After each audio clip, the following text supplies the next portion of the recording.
A few years ago, I played a game called Nexomon Extinction, a monster collecting, battling game with lush graphics, beautiful custom animations for each creature, and a fun world to explore. The story was interesting and funny, and battling with the Nexomon, walking around and picking out which ones to take with me on my team was a great experience. I wondered to myself while playing why I had never heard of this game before. I had a great time with it, and I feel like I should have heard more about it around the internet. It feels like the perfect kind of indie darling that should be talked about more. So that's what we're going to do. Hi, I'm Ash, and today we're going to talk about what I consider a hidden gem in Nexomon, so hopefully more people will give the game and series a shot. On a side note, admittedly, I didn't realize this was actually the sequel in a series. I thought it was just the first game because I stumbled onto it on the Switch eShop. It looked cool from the screenshots, so I bought it. There are a lot of references to the first game that make playing Extinction after the first one much more enjoyable, so I would definitely recommend playing the first game first. But if you want to skip the problems of the first game, then Extinction does stand on its own pretty well, especially if you don't care about the plot. But it really is much cooler to understand who all the cool characters are if you saw them in the first game. So yeah, I would still recommend playing the first Nexomon game and then doing Extinction for all the added references and value, but it's still up to you. In this video I'm talking mostly exclusively about the first game, and maybe in the future we can talk about Extinction in another video. Without further ado, let's jump into the world of Nexomon.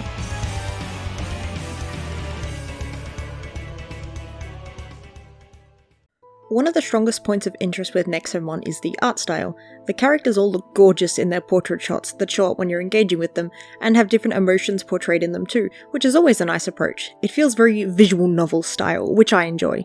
I mean, just look at this game, it's gorgeous! I've never seen anyone who has played this game complain about the drop-dead beautiful backgrounds. Then again, not many people have talked about it. You can tell a lot of work went into the artwork here. Not only are the backgrounds for the battles really nice to look at, and they change based on the region you're in, but the overworld has incredible detail too. It feels lived in, like the people around you could actually exist in the world. One problem a lot of people like to joke about with Pokemon is that their towns don't really feel like real towns. Towns have a lot of people in them, and most of the starting towns in Pokemon have like 2 or 3 houses, and one of them is always just your own, which means you have max 3 other neighbours. This is obviously mostly for limitations on the older systems, and something that continued on in a way, but it was changed in later games, like in Sun and Moon, where you just live just on a cliff chilling, which, you know, works I guess? But Nexomon gets that right, giving the cities a populated feel and the places in between good resting points. One of my favourite places is the frozen tundra, where everyone is rugged up for the snowy weather. You can visibly see all the hoods and coats on the characters, and the snow piling up on rooftops and streets. Actually, there's a town that gets destroyed in the beginning, and it means you get to walk through a bunch of people freaking out over their town burning. Well, part of the town, but still. There's even water Nexomon trying to put out the flames, which is a super cute touch. It reminds me of how you can walk through the ruins of the Hun ambush in Kingdom Hearts 2, which is kind of morbid when you think about how it's just a snowy field beforehand, and then suddenly the events of the movie happen, and now it's happened in Kingdom Hearts 2 as well. So maybe not as morbid, but we can pretend all the humans in Nexomon escaped safely. One of the neat details Nexomon puts into its artwork is in the locations. Each different biome has unique assets. The grass you encounter battles in even changes colour. The beginning area is your usual lush green, but in the tundra it's a deep blue. And in the volcano, it's a burnt orange like autumn leaves. In the second game, there's even an area with pink grass, and it's so nice to run around in.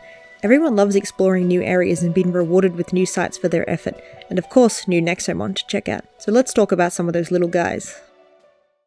These little fellas have a ton of different designs, all with interesting concepts and colour schemes. When making a creature collector game, the most important part is the creatures you will be encountering. It's in the name after all. So you want diversity and colour on the scale. Animal-based appearances, quirky technology ones, and details steeped in nature and history. Let's look at some of the starters to show the variety. Nexomon does something really interesting in its starter selection. They give you the choice of every element type in the game. There's a starter for each type, which is very ambitious and cool. You can of course find the others in the wild as special rarities, meaning if you like the look of them, you can eventually capture and raise an extra starter during your journey. There's a nice variety of animal-based creatures to choose from. A rock mineral-based monkey, a normal fox, water beaver, grass lizard, wind snake, electric cheetah, and fire skunk. And while later on you find Nexomon not based directly on animals and branch more out in their creation, these little guys all fit perfectly in as the cute little fluff starter kind you'd be used to seeing in creature collector games. And of course, once fully evolved, they all look pretty badass.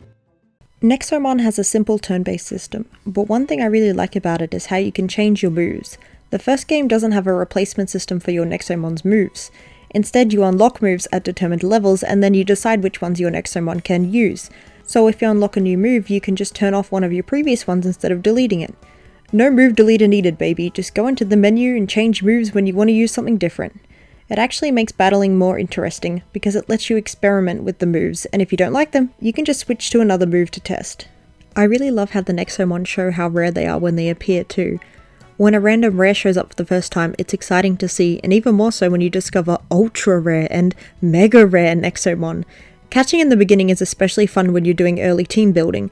An ultra rare Nexomon shows up while you're training and you're excited to not only see a new Nexomon, but something you can catch and then use on your team.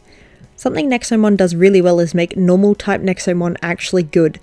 They have most of the usual typing matchups you'd expect. Here's the entire chart. You can see fire, water, plant, mineral, which is like stone or earth type, ghost, psychic, pretty standard stuff. Some of the type matchups are a little different to what you might think, but most of it is common sense. But normal types in type heavy games are usually the most basic, with mid-power moves.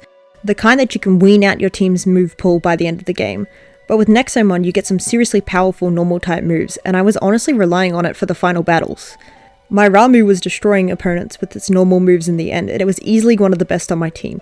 You could even call it the GOAT. No, actually, sorry, bad joke. Back to the systems. I know it's a sheep, don't come for me. One of the annoying decisions in the game I do have to say is that opponents get to attack when they switch in a new Nexomon. So if you knock one out, a new one comes in and immediately gets a free attack without you getting to attack back until the next turn. Luckily the devs agreed this kinda sucked because it's gone by the second game. There are definitely things I wouldn't have noticed as much if I hadn't accidentally played the sequel first, but I still managed to have a great time playing through the game. Tiny mistakes or annoyances in the grand scheme of things are easy to ignore, as long as most of the experience is enjoyable. After all, people excuse a lot of mistakes in mainline Pokemon games, and hundreds of people work on those in a huge studio, so for a small indie studio, I think we can let some small mistakes pass. Also, I'll stop the comparisons to Pokemon now, because honestly this game isn't like Pokemon much. Sure, you can compare a lot of things because it has a similar, very common battling system, and is about monster collecting too. But people see Mon in a game and they think Pokemon. The comparison is hard not to make. Plus, I'm banking on a lot of people having played Pokemon before, since it's, Pokemon is freaking popular. Statistically, a lot of you have already played it. But I'll be honest, I think that's a good selling point. For me to make, not for the Nexomon developers. Their game is unique enough, with some really cool themes that Pokemon never touched on, and they should rock that. But I'm trying to get people to check this game out and give it a chance, and introducing it as a game that does some cool things that people would like to see from Pokemon helps. Why not? I promise you, Nexomon has some fun and exciting things to offer, and if you're the kind of person who loves to see what new creatures can show up during a new adventure, and what those creatures may evolve into, I'm sure you'll enjoy this one. Did I mention a lot of Nexomon have 2-stage evolutions as well, which means you get 2 evolutions with a lot of your team? Yeah, it's awesome. So you're probably wondering, what is Nexomon even about? What are the Nexomon, and what's going on in that world? Let's get into the plot. There's an opening cutscene telling the story of the Nexomon and the history of the world. One day, some big old beastie appeared proclaiming himself Omnicrom, the king of the Nexomon. After centuries of humans and Nexomon fighting, they learnt to befriend each other, and one human warrior stood up to face Omnicrom with his Nexomon companions, defeating the wicked king. Leaving the world to heal without the dreaded king, and everyone lived in peace. The end. Until the little slideshow ends, and you skip to the present day to see this. How did we get here? That's the player character on the ground, defeated, with Omnicrom very much alive and kicking there. So, what happened? Well, that's what we'll find out playing the game. The actual start of the playable game begins you in your house. Except you quickly realize that your parents are both pretty much mad scientists, and an ominous, weird-looking guy is asking them to finish something equally ominous. And then you go outside and your cool friend Ellie, who is also a tech whiz, is waiting outside for you. Except some weird thief is trying to kidnap her robot? What a weird opening. You beat them in a battle with your new Nexomon you just grabbed, scaring them off, but it begs the question, something weird is going on here, and what does it have to do with Ellie and her robot she calls Atlas? And what's with that weirdo working with your parents? Mysteries from the start, strange things happening. Welcome to the world of Nexomon. Turns out the strange guy you passed was the Nexolord, basically the leader of the world. He lives in some creepy tower off to the east, pretty far away from where we are, so no worries, right? But the regions of the world are governed by overseers, humans who, as you can guess, oversee the areas they live in. Cities, forests, islands, etc. But they're not the top dogs. There's someone who watches over the overseers too. People called champions, except they're not really people, so to say. Something you discover pretty quickly when one of them turns into a huge freaking legendary Nexomon, introducing itself as one of the children of Omnicron. Children? Okay, needless to say, things are getting interesting. I don't want to go into mega spoilers about everything in the game because I want you to play it. I'm not going to say it has the most amazing story with the most insane plot twists, but it's a fun ride and the characters are interesting. Please experience it for yourself. Nexomon is very lighthearted in tone and makes a ton of fourth wall references, mainly in the form of comments from Atlas, your robot sidekick, who you will love and defend despite his sarcasm, or maybe because of it. He's kinda funny, and it's nice to have a reasonable character amongst a bunch of RPG characters, but as with all comedy elements, your mileage may vary.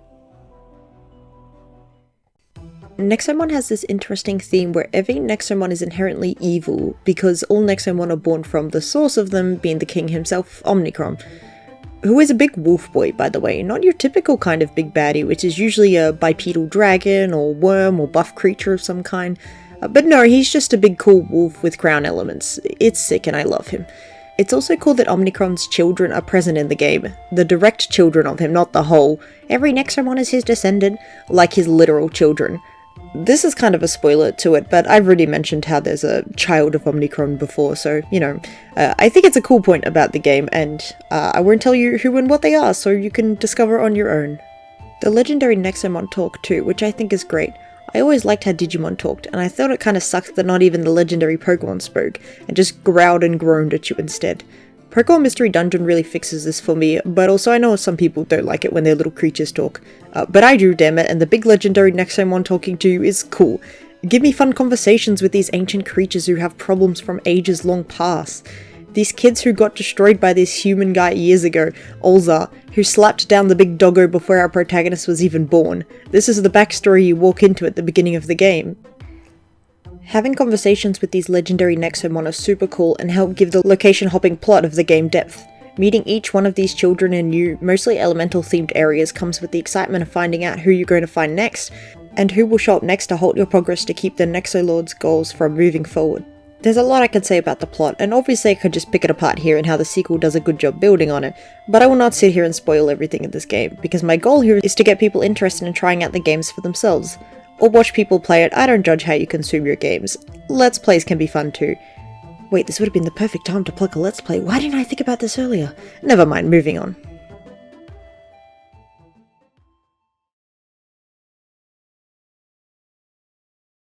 Nexomon deserves more love. I hope that's obvious, judging from how little attention it gets for such a wonderful game that ticks so many boxes for people. I hear talk of wanting more traditional creature collector roots from the game scene, and Nexomon and its sequel are sitting here happy to supply. They're not the only one, obviously. The indie scene for this genre is pretty good. Just check out the names sitting on the Steam section for creature collectors. Beautiful stuff. I hope I inspire at least someone to go out and play Nexomon. I definitely recommend checking out the first game, and then the second, Nexomon Extinction. They both have such charm to them, and it's such a breath of fresh air for creature collector games. The games themselves aren't very expensive on Steam or Switch, and they're even cheaper if you wait for a classic Steam sale. The devs are actually working on the third Nexomon game, which promises to be some open-world 3D exploration game, which is quite a different direction from the previous games, but seems to be the new challenge the team wants to tackle, so I'm excited for them. If you already knew about Nexomon or had played it, that's great. Feel free to let me know your thoughts on the games below. But if you didn't, I hope this little video of mine sparked an interest in the series for you. Either way, thanks for watching this video on this beautiful hidden gem. Quick shout out to my Patreons, thank you for the support, I appreciate it. I use Patreon as a tip jar mostly at the moment, because I do art, writing and YouTube videos, which obviously means that I spend a lot of time doing shit, and it never feels like anything gets done. But slowly, surely, it shouldn't have taken 6 months to make this video, and I'm sorry, but yeah, I did move countries a while back, over a year ago, but you know, no excuse. I'm trying to focus more on making YouTube videos more regularly around all my other stuff, so hopefully YouTube videos will come out more semi-frequently. I'd like to aim for one every 6 months. I feel like that's a a goal I could maybe achieve. But anyway, but thanks for watching. I appreciate it. See you later.